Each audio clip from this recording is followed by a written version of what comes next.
Recording in progress. Welcome everybody to ACIM Talks with Reverend Jim. We are back again discussing in depth.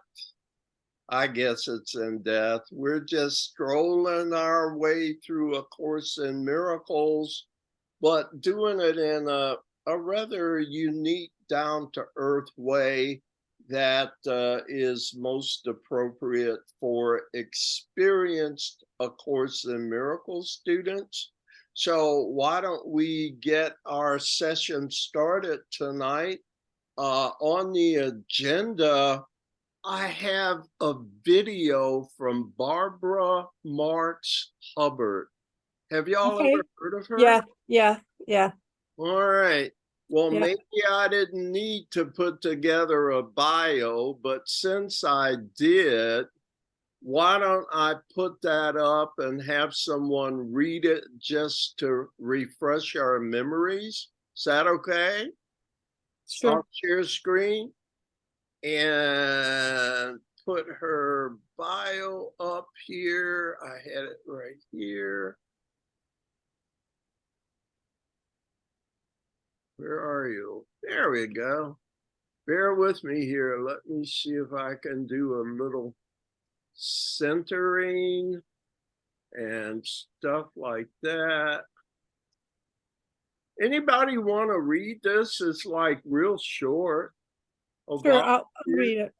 All right. Hold Barbara on. Marx. Okay. Why am I struggling? I'm not struggling. Yes, I am struggling. All right. Kathleen, you're going to do the honors? Sure. All right. Thank you. Barbara Marx Hubbard, December 22nd, 1929, April 10th, 2019, was an American futurist, author, and public speaker.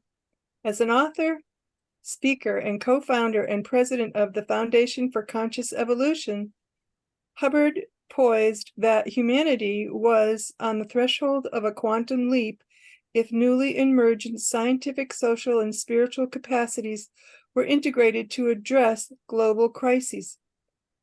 Hubbard was an American modern-day female futurist carrying her ideas across the millennia. Throughout her life, she has had questioned what would make life easier as well as make people happy. For Hubbard, she did not like the molds that were expected out of herself as well as others, and in the 1970s, she started speaking at futurist conferences about her findings.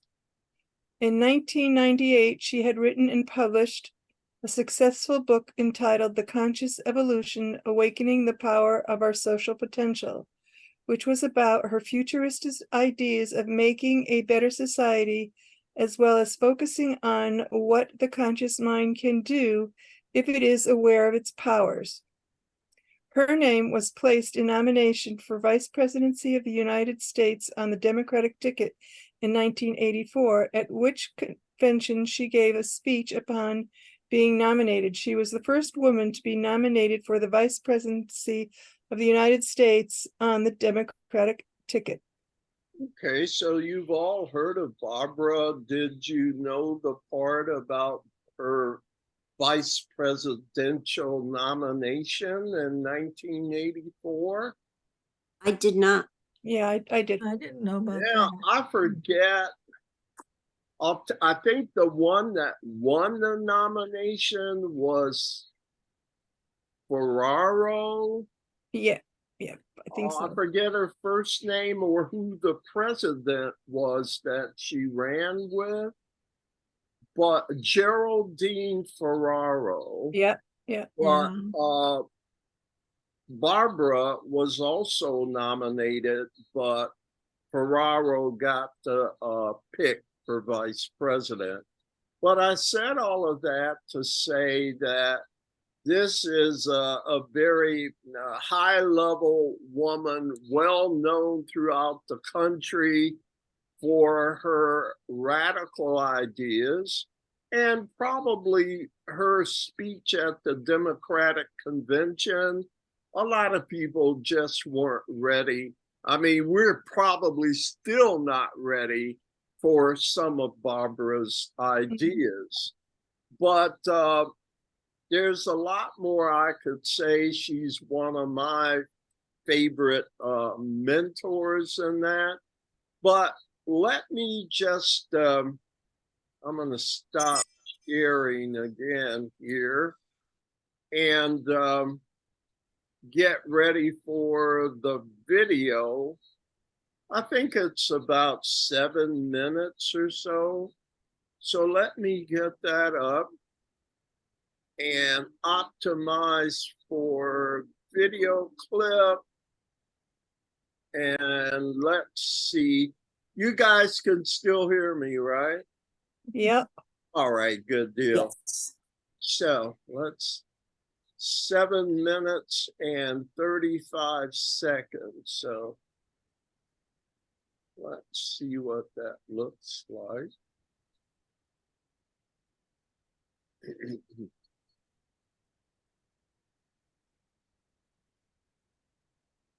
Are we gonna have to try it again?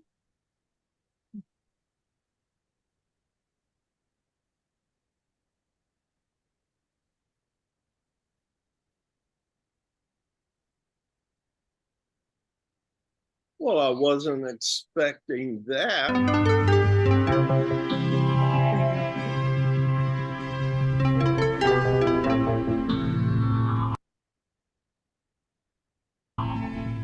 I take that vast sweep of evolution from starting from the void, the silence, the no thing, and the mystery of the emergence out of that of potentially everything that is. So that starts right there at that shift point, that quantum shift from the void into That cosmologists call the Big Bang. into the Big Bang. And then we go up until life forms. So that's about up until about 3.5 billion years ago. That is physical evolution. Yeah. Then from 3.5 billion years ago with life to human life is the next phase of evolution. And with human life, we've begun to enter the noological phase of evolution, where the mind and language began to create a mind sphere. The noological phase. The nous from the Greek word mind. And we are entering into the phase where the creations of our mind are creating an entire new superorganism.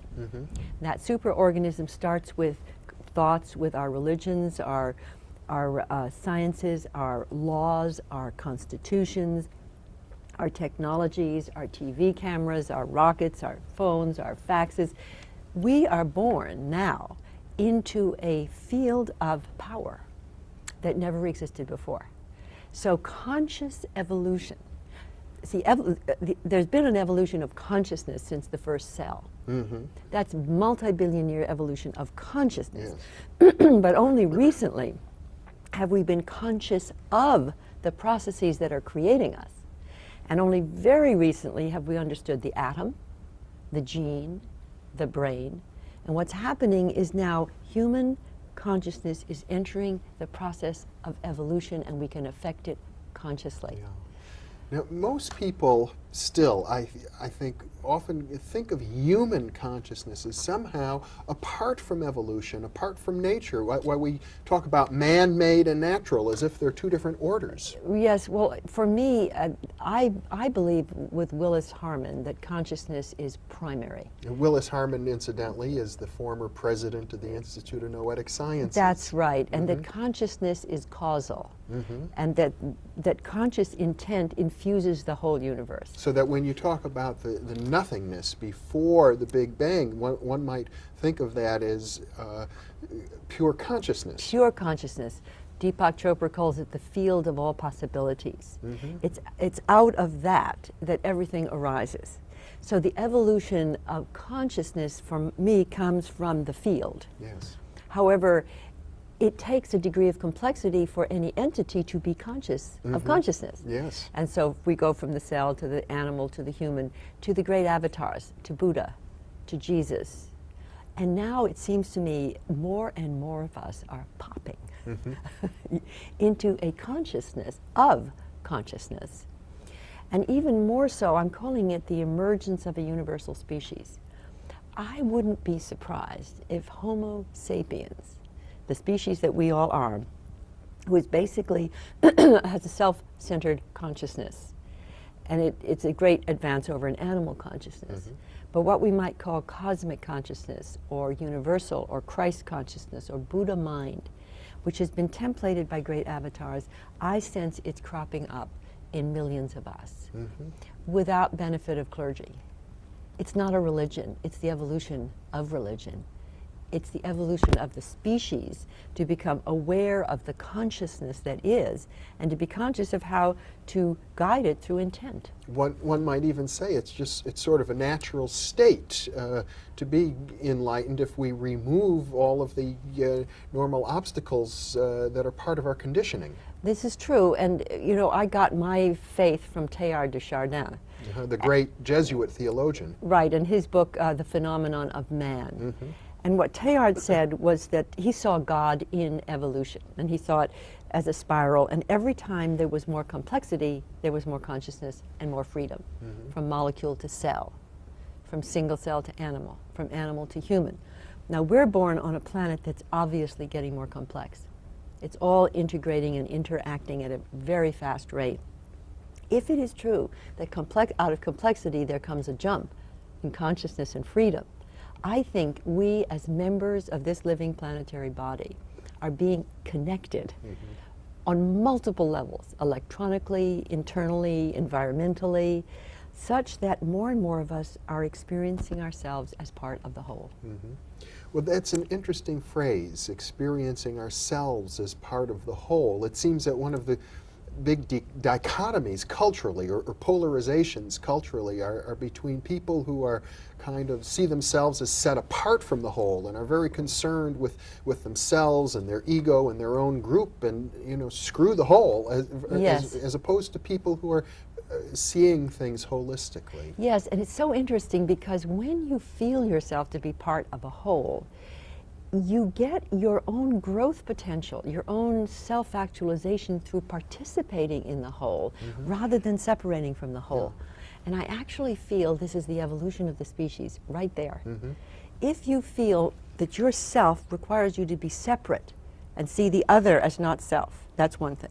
But if your self requires you to interact more deeply in the whole through expressing that uniqueness that you are, then you grow. And I think we're seeing the difference between people who are growing very, very rapidly in consciousness, compassion, and creativity. And on the other hand, people who are alienated, who are self-centered, who are violent, who are breaking down, they're both happening simultaneously. Well, this issue of the unique separate self versus the self that's connected to the whole is a deep issue. I think one of the things that you point out is that given all of the technology, the powerful technology that we now have, that if people wield that technology from the perspective of the separate self, well, that spells the destruction of the human race. See, I think we've hit the end point of Homo sapiens in a self-centered consciousness with this degree of power. It's a non-viable state.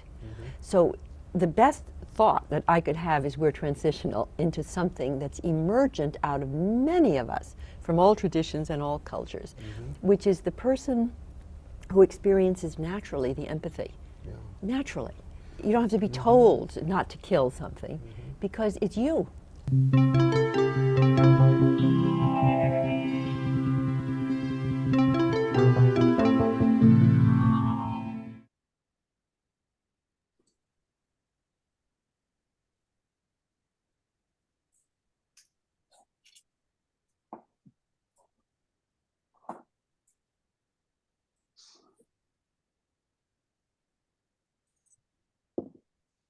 So, what do you think? Sounds like Have a Course you in seen Miracles. this particular video before or seen her on video? I've not seen this particular one before, and it really is using the Course's understanding in non-religious terminology. Yeah. which is your intention. Yeah. Yeah. I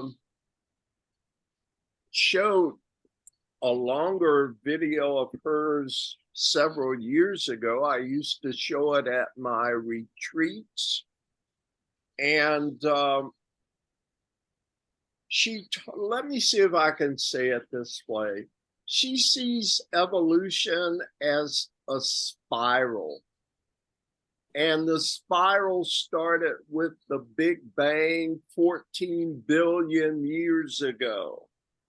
And for billions of years, as the Big Bang was settling down and congealing and doing what it was going to do. And finally, about 3 billion years ago, it was ready to start producing life forms like one-celled animals. And so, you know how one-cell animals evolved into multi-cell animals, and then they say it started in the sea, and then the adaptation to move on to land. And then we had the dinosaurs, right? And then, you know, evolution, right? Mm-hmm. I think humans came on the scene maybe 3 million years ago. Don't quote me on that, but here's the point that she makes with this spiral. It's only, you know, when we say evolution, we think of one-cell animals, dinosaurs, monkeys, and then it gets to humans and that.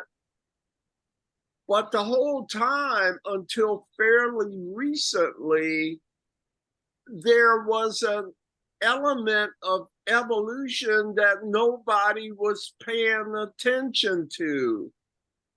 It was the evolution of consciousness.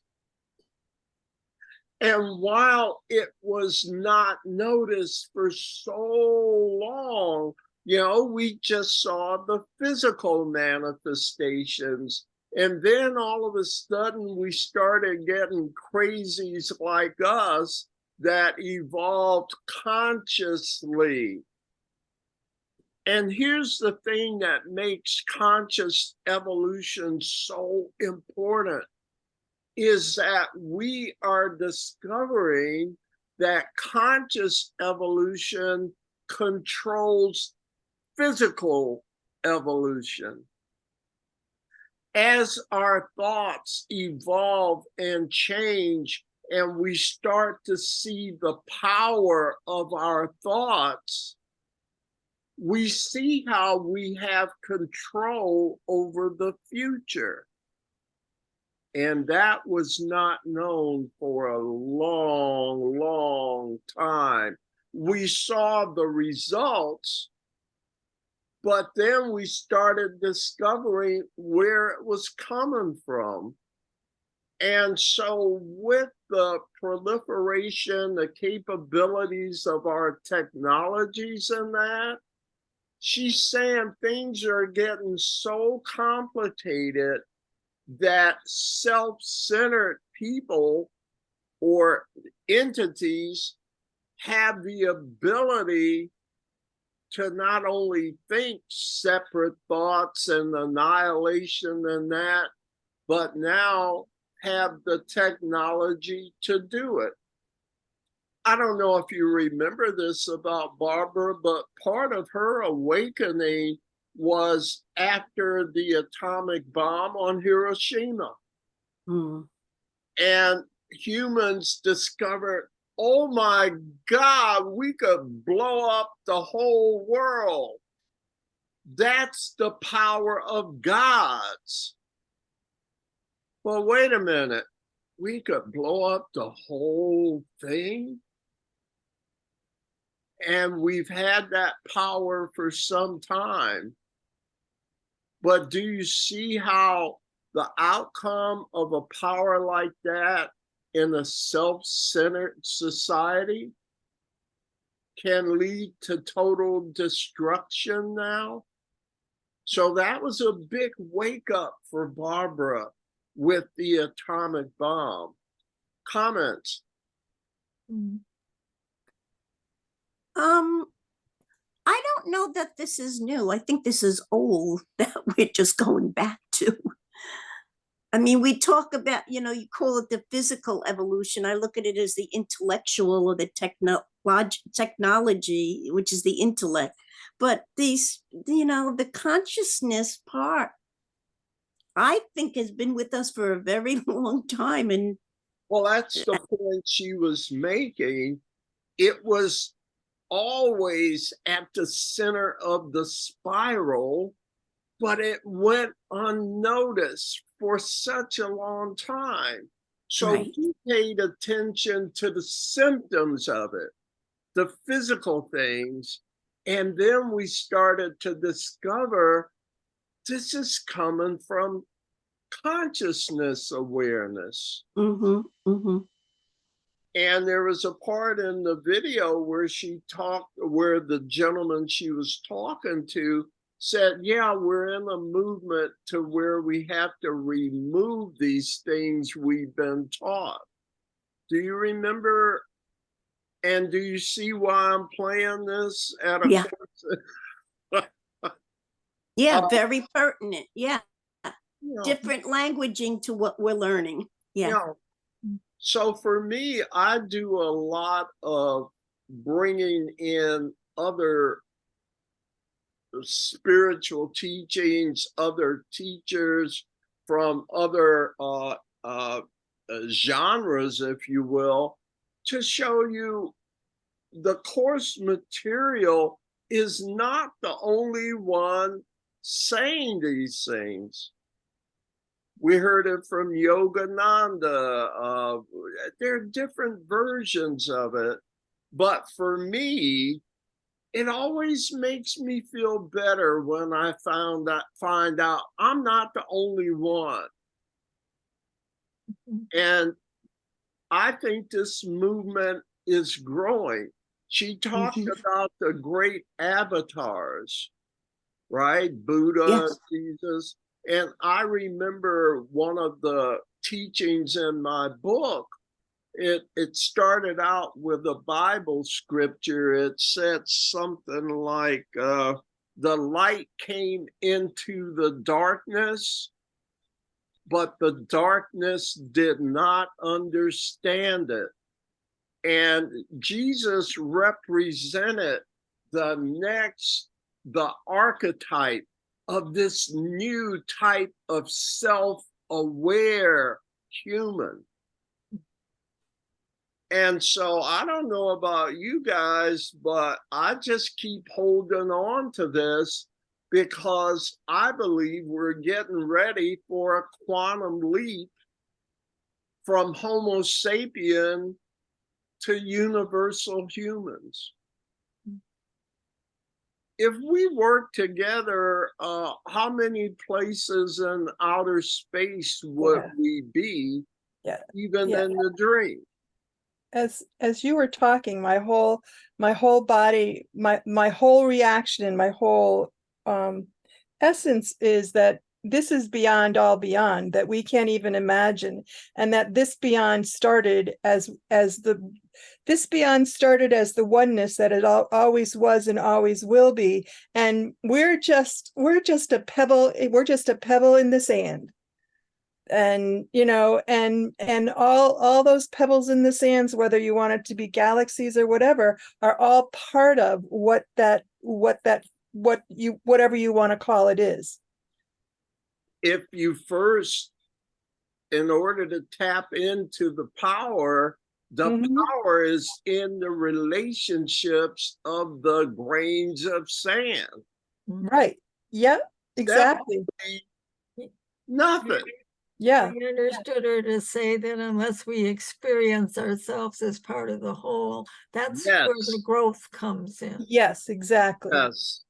So to me, their Course in Miracles talk is, don't you? Maybe I see it. Okay. Yeah. So I just thought that would be helpful. Have you read one of her books? It's called The Revelation. I read one of her books a I long read, time yeah, ago. very I long don't remember And the I name. and I used to well, her organization still has services on Sunday, but before she passed, I used to listen to her her services on Sunday. Okay. Yeah. So yeah, I think she was when I really got concrete about what I was thinking and what I was feeling, and it was like, oh yeah, that's that's real. So, as I've said many times before, this is a well-seasoned Course in Miracles group, because we don't just know the Course from reading the blue book. We see the Course being discussed on so many levels in our environment. Remember, this is but one version of the Universal Course. There are many others. And so, guys, I know people think you're weird, not me, just you. But I'm telling you, there are a lot of weird folks, and the numbers are growing. So, thank you for And the whole idea of the teaching is to integrate it in our life, which is, you know, what Joan brought out that Barbara was saying, that we need to experience ourselves as a whole, as part of the whole. Yeah. And just to get to the point of understanding that we are creating our own destiny through our consciousness. And you say, well, me? No, not just you. Every time we get a whole bunch of people thinking this way, we nudge the universe. Every time we get them thinking, we nudge it in a different direction. So, no, I'm not all of it, but I have a part to play. I'm part of the nudging. And that each individual experiences it in a different manner, but the outcome is always the same. And I think that's part of being the teacher, is allowing people to experience the way they are. You can give them info, but you can't preach the info as the gospel. Right.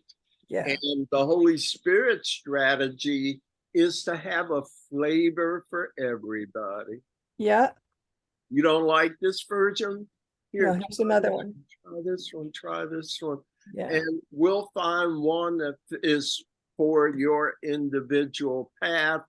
I can't change the outcome, but I can make it palatable for you to get there. Shall we try? And the more I integrate it into my life, the more I see it in my surroundings everywhere, just like you're pointing out. So you see, as your willingness grows, you start to see more and more and more that it's actually happening. Again, let those who have eyes see, and those who have ears hear. If you haven't been opened up to this yet, you will, but take your time. I can afford to wait. And it can be in so many, and it is in so many subtle ways. You know, I absolutely love when I watch a movie or see a television series or something, and then all of a sudden something just pops right out and goes, there's the message entwined in all that you're watching. But throughout the whole thing, you're listening to the story, but then all of a sudden there's the message that's right in front of you. And it could be anything. And is everywhere. Yeah. I just didn't see it before. Yeah, exactly. It was always there. And it was like when I reread the Course for the gazillionth time, it's like, I don't remember it saying that before. It was always there. I just wasn't ready to receive it. Yeah, to see it. yeah, it can be in music that transitions you to another place. Indagata Davida is one of my most favorite pieces, and I can listen to that and just go off into a place that is the most serene.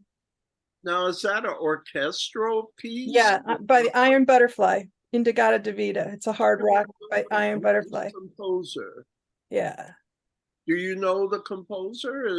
It's Indagata Davida is the group. I don't know if I think that they composed it, but it's a hard rock piece, but it just especially if I crank it up all to the loudest decimal, and I just am gone. It can't be in hard rock, can it? Yeah, it is hard rock.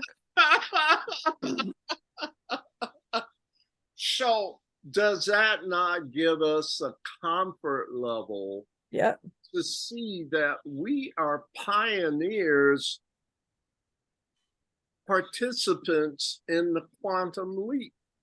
By the way, one of the other things, and looks like we're not getting to our Course in Miracles study, but by the way, did you notice that she said things will become so contentious that those that are able to grow will grow, and those that are not able to grow will naturally fall away? Did you see anything like that? Or do you remember hearing it? Oh yeah, that's when in the Bible, when the people that stay and the people that leave. I don't remember what year, but that's what it is that people will choose to leave as opposed to grow. And it may not even be a choice for them. No. And I like to look at it as if the people that leave are the people who have done what they've come here to do. And they're just transitioning to a place greater beyond where we have beyond. They've accomplished what they've come here. Everybody comes with a lesson to give to the world, and they've completed their lesson, and they're transitioning to wherever. Right, whatever's next. Yeah. Well, again, when's the last time you bought film for your camera? A while ago.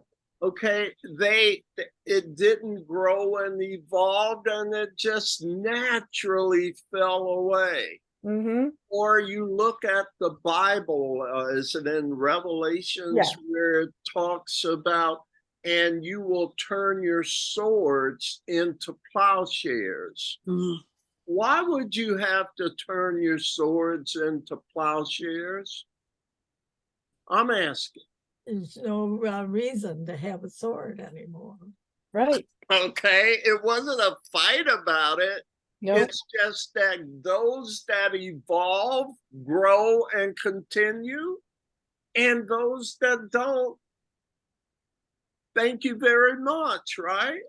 All right, I don't know, you want to try a hand a little? We were on page 4 of the CE edition. Is that okay?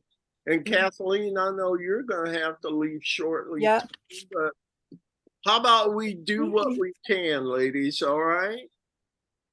Yeah. Let me pull that up here. And see, boy, that's still rolling. Let's do this. We'll go here.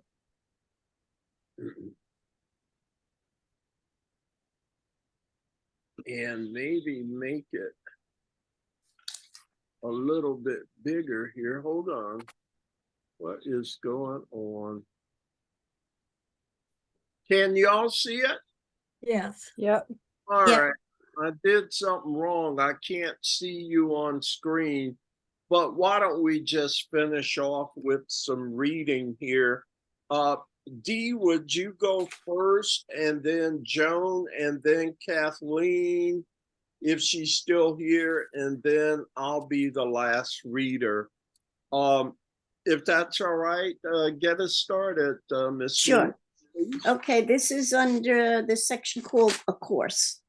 Extension is the I'm third. sorry, it's called the section called the course, you said, right? The course. No, you're good. Yeah. All right, thank you. I was just saying where we are. We're on the last paragraph of a Mhm. course. Okay. Extension is the third and final phase in the course's program. Here we take the same thought system we studied in the text and practiced in the workbook and extend it to others in the form of expressions of love. This benefits us as well as them. For when we give away an idea like love, we strengthen its presence in our own minds. As the Course says, everything you teach, you are learning. Teach only love and learn that love is yours and you are love. Through our extension, the Course's thought system receives its final reinforcement in us, so that it at last commands our total belief. The new world of meaning that we first encountered in the text has now become the only meaning that we see in ourselves and in all things. Thank you, Dee. Any comments on this paragraph? Yeah, when it said it becomes the only meaning that we see in ourselves and all things, it's reminding me now of, how ingrained that teaching is, that everything is either love or call for love. So we see everything in a new way, and we incorporated that in our daily living. Yeah, and what I like is it for me, it's like, oh, how automatic that is when you see someone who's very disgruntled and you don't you no longer see them as what you would have perceived before, but I see them as a person who is, there's a call for love, that I see that person, I see them through my compassionate eyes, as opposed to my eyes that are creating a story that's not nice. Indeed, indeed. What about that word extension? I've not heard that term used before with reference to the process of how the course teaches. But it's true. It's just that I haven't heard that word before. Have you? Is that anywhere in the FIP discussion? I think it's everywhere in the course that when we're But either do they use that word extension as a phase? I guess we're going from projection to extension.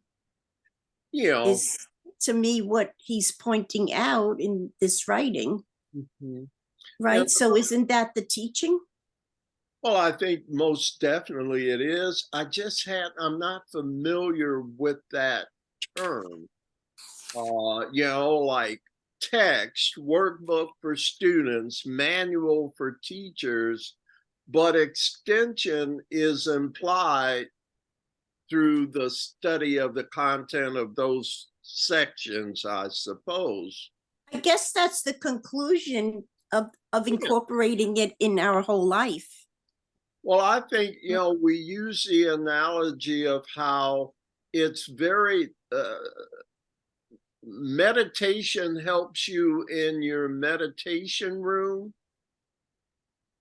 but its full power is when you can be in meditation outside of your meditation room. Right? Yeah, exactly. Incorporating it into our life, using it, being it. So I see that same relationship when we talk about study the course. Yes, study the course. The study is very beneficial, but the real full power of this you can't experience until you apply it. You know how Pat and I are always talking about theory and the relationship between theory and application? Mhm. So to me, extension is full application until, I guess, as you said, Kathleen, it simply becomes a way of life. Mhm. It's the only meaning we see in ourselves and all things. And it's very easy, it's getting easier for me to be able to relate everything that happens in my daily life to something that's already been discussed in the course. What do you think? Mhm. Anybody? Bye-bye. Oh, bye, Hey, Don? Kathleen. Okay, thank you. So Okay, I I like the way Robert Perry has worded this, because he's saying that the first part is the text and that we study that. The second part is the workbook and we practice that. And now the third part is extending it in our whole life to everyone, because the workbook practice gives us practice in specifics. And this is Yeah, generalizing it, then you're taking it off the mat and using it everywhere and for everyone. right. But I will bring up that, yes, the workbook has its practice specifics, but a big part that it brings out is the idea of generalizing. Yeah. Not to exclude anything in our specifics, Right, not to particularly just pick this and pick that right. and Now, conveniently leave other parts out. yes. So practice with this example, but please understand it's only an example. Use it for everything, right? Mm-hmm. Generalize. And I'm sorry Kathleen's left, but when you start generalizing this stuff, it's like an infusion of osmosis. It just gets in your blood and becomes a part of you. At least that's my experience. Yeah. Mhm. Okay. Let's do one more, and I think, or we'll call it quits. Now, I take it this is a new title, The Teaching. Right. Can we do one more and maybe go back to this next week when everyone is here? Like repeat this one more next week? Yes, madam. Just a suggestion. Hey, I'm here every week, okay? So I'll put it up and we'll pick up from where everyone wants to pick up. Is that okay? Okay. Joan, could you do the next one before we stop tonight? Sure. The teaching. A Course in Miracles offers a unique perspective on reality, the human condition, and the path to happiness. What follows is an attempt to condense its grand symphony of ideas into a brief summary. The foundation for everything in the Course is its concept of an unconditionally loving God. Though God is genderless, the Course describes God as being like the perfect Father, purely loving, without the slightest trace of anger, only expanded to infinity. Before time began, this loving Father created us as his beloved sons. He poured all of his attributes, all of his being into us so that we were exactly like him, egoless, limitless, and filled with an impartial, all-encompassing love. He created us without bodies, without any boundaries to wall us off from him. We thus existed in boundless oneness with God and with each other, basking in a love from him that exceeds our current comprehension. As the Course says about this love, there is nothing on earth with which it can be compared, and nothing you have ever felt apart from him that resembles it ever so faintly. We lived in a timeless heaven, in a state of happiness so expansive that taking our greatest moment of earthly happiness and multiplying it 10,000 times only begins to hint at it. Such a heaven may sound alien to us now, yet this, says the Course, is our natural environment. This is home. Thank you, Joe. That was beautiful. That is very beautiful. Boy, there's a lot there. Uh-huh. Mhm. Comments? Well, that is Where where do we we start? really exist now, because we are at home dreaming of exile. And so how does that, Joe, relate to what's being discussed here? Just so I don't miss it. Well, the way it's described, it almost sounds like this is the way it was before we came into the dream. Yeah. Yeah. And so, and maybe we can finish here. What is it again that the Course says brought us into the dream? The tiny mad idea. And the tiny mad idea can best be described as, it sounded like a really thought of separation. Yeah, the thought of separation. And yet, maybe the kids got so excited by the thought of separation that they weren't thinking straight. I mean, it seems to me if you separate anything off, it's weak.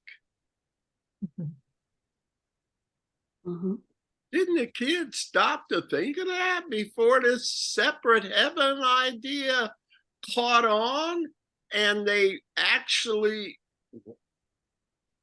but maybe they got too excited.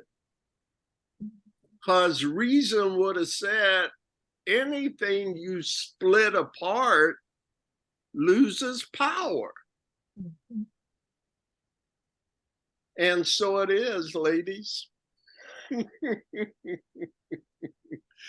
like that I like in the second paragraph, the first sentence, the foundation for everything in the Course is its concept of an unconditionally loving God. So it sets the right premise. I mean, that sentence is the undertone of the whole teaching.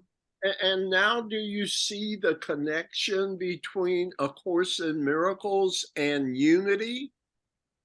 The thought movement is away from the fear of God and the idea of a totally, completely loving God. That's the premises of the New Thought movement in the mid 1800s, you see? Mm-hmm. So you see why the Course, although not officially affiliated with the Unity Church or the New Thought movement, carries basic ideas that they have in common: a completely loving God. Is there anything else before we close this evening? And Unity is actually the only church I know of that I think every Unity has a Course in Miracles study group. Yeah. So it really endorses the Course. No other churches have allowed it to, but they really endorse it. Yeah. And the New Thought movement came way before A Course in Miracles. Right. But Right. it's like when I first came to Unity of Livonia, Reverend Dennis, who was the pastor at the time, explained to me, no, A Course in Miracles and Unity aren't the same, but they're like kissing cousins. Oh, wow. You were explaining that. Oh, interesting. That was back in 2006 when Yeah. he invited me there and told me that. So Nice. That was just my observation that every Unity that I've ever visited has a study group there. I was always impressed with that. yeah. Whereas I belonged, I didn't belong to Unity. I belonged to, it was then called Science of Mind. It's now Centers of Spiritual Living. They allowed a study The group New to go Thought on there, but they movement. didn't really endorse it. Yeah, but Science of Mind is part of that genre. New Thought. Of New Yeah. Thought. It's a part of the New Thought movement. Absolutely. Yeah. So to find the Course in Miracles came so far down the road after the start of Unity and the New Thought movement, the Course must have been really powerful to so integrate itself that all the churches have Course in Miracles groups. Mm-hmm. And Mhm. yet Unity itself is Bible-based. Right. So, hey, we could probably go on and on, couldn't we? I hope you had fun tonight. And Absolutely. yeah, well, let's keep trying. By the way, think about it. Help me out. How do we get some of our friends to join us here? I'd be interested in your ideas. I'm glad we record these. I think they're interesting sessions. Okay. Oh, yeah, me too. I love them. Good deal. Thank you. Well, I wish you a good week, or for those of you coming back tomorrow night, I'm talking like I'm talking to 20 people, right? We Maybe you will, are. Maybe you hey, are. I can see it now, okay? I'm just waiting up on the physical to catch up with the Yep. consciousness, okay? Thank you so much. I Thank you. appreciate you. Thank you I so love much. you. I'm glad you guys are in my life. Okay. Yeah, See you Likewise. next time. Namaste. Namaste, my friends. Bye-bye.